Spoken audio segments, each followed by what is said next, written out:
Hi hello నమస్తే అందరికీ. ఇది కొత్తగా మోటార్ పాయింట్ చూడబడునండి. ఇది జర్మన్ టెక్నాలజీ. ఇది వాటర్ పాయింట్ చూస్తుంది. ఎక్కడైతే మనకు వాటర్ సోర్సెస్ ఉన్నాయో అక్కడ మీకు వాటర్ అనేది చూపిస్తుంది. అది వాటర్ ఉన్న ప్లేస్లో అలా రౌండ్గా తిరుగుతూ ఉంటుంది.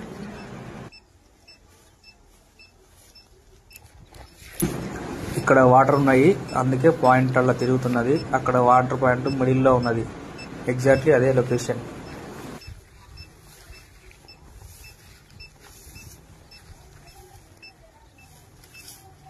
ఏవైనా కొత్తగా బోరు వేసుకునే వాళ్ళు ఉంటే నెంబర్ కాంటాక్ట్ చేయండి, మీకు నెంబర్ పెడతాను.